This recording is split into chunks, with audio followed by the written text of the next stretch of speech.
and talking about killing himself, possibly mentally ill.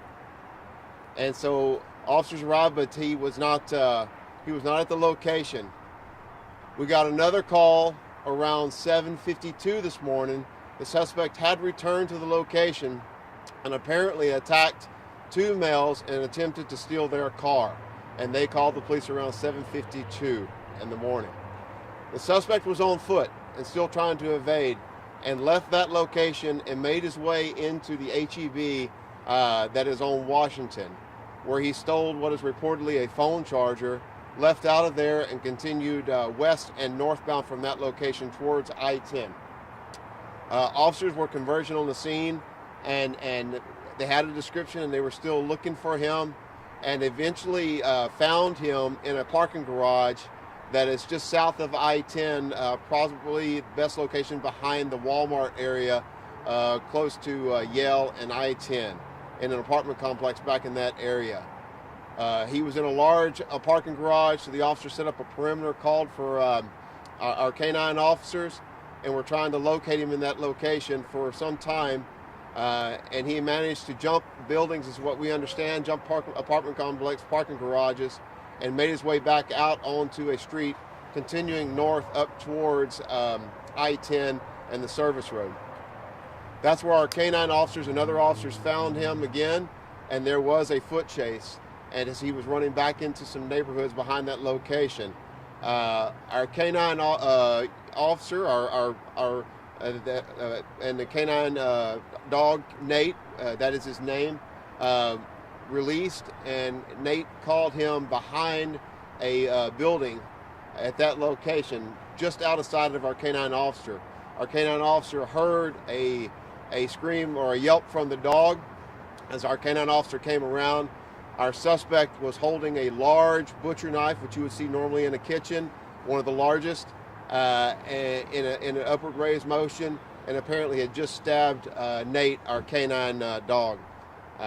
The officer gave voice commands, came up on him. The suspect immediately threw down the knife, and then other officers converged and were able to get the suspect in custody, while our K-9 officer, our handler, took up Nate, who was already losing a lot of blood in the chest area from the deep wound from the butcher knife, and started immediately rendering aid to his partner, our K-9. Immediately swept him up and drove him here as quickly as he could to get help so that we wouldn't lose him. Suspect was taken into custody at the scene and has been checked out by HFD, had very minor injuries, nothing significant. The individuals that were robbed and attacked when the suspect was trying to take their car, they have also been checked out by HFD and had suffered minor injuries. At this point, I want to thank our animal hospital staff behind here who are working on Nate. They have said that he's under surgery. It's still very serious, but they are hopeful that he will recover from this, and so we're very thankful for that. And so with that, I think we'll just take questions. I don't think that like I said, the suspect will be charged. DA has already taken charges for aggravated robbery, also for evading, and for aggravated assault on a peace officer with the assault on our K-9.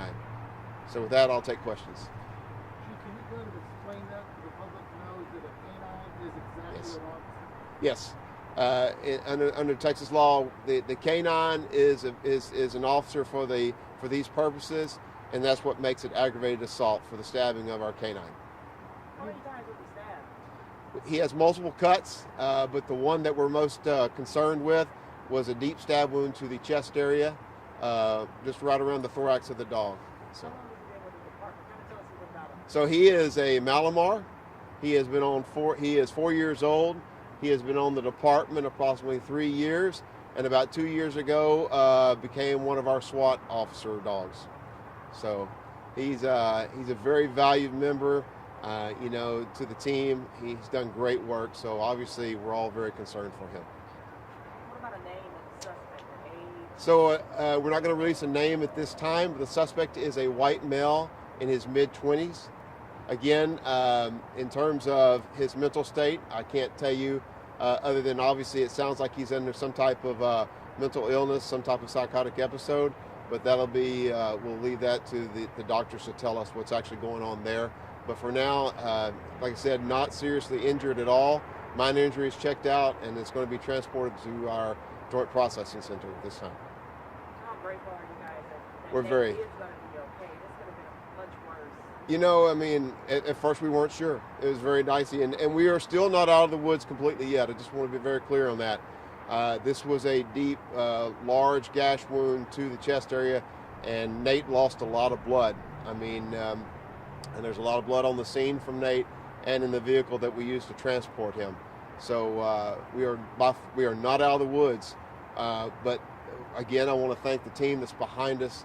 They're doing everything they can to take care of him, and they have indicated that, you know, things were looking up is probably the best way to say that, but still not out of the woods. Do you think we'll be able to get a picture of him, like shared on social media or something like that? So at some point, yes, I think we'll get a tweet out and other means of communication to the public about Nate and maybe get some pictures of him in action. I'm sure they're already out there. You know, our canines are very popular, you know, and they do lots of functions outside of just normal police work because we want to bond with the community every way we can.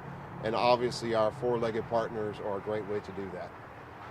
Chief, does Nate and all the other canines, they wear some kind of a vest to help kind of protect them? They do wear a vest, but and I believe Nate was wearing a vest at this time because from what I've seen. But again, it doesn't cover the whole body. Our vests, you know, don't cover the whole body, and there is always risk. Just kind of talk about the brotherhood. You know, we've seen a lot of the other canine officers coming out this morning to show their support. Yeah, so you know, it's like I mean, you know, Nate's on the team. Nate's a partner, and he's in our family. So we're going to come out and support every way we can. His partner is a 15-year officer who right now is devastated because that's his partner. And you know, with our canines, they go home with our partners. I mean, they're going home with them every day. I mean, the bond is so strong, and everybody understands that. So we want to make sure that we're there for our officer, for Nate, for the whole family. You know, and the officer's wife is here. I mean, because again, that canine partner is at home as a part of that family. It's that type of bond. So it's very important. Anything else? Any other questions? All right. All right. Thank you so much.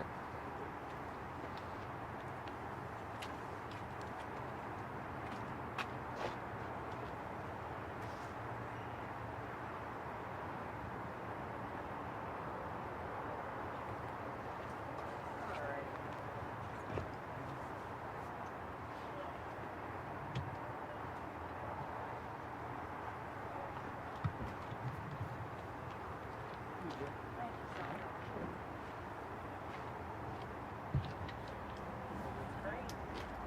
Here you go. Yeah, You're welcome.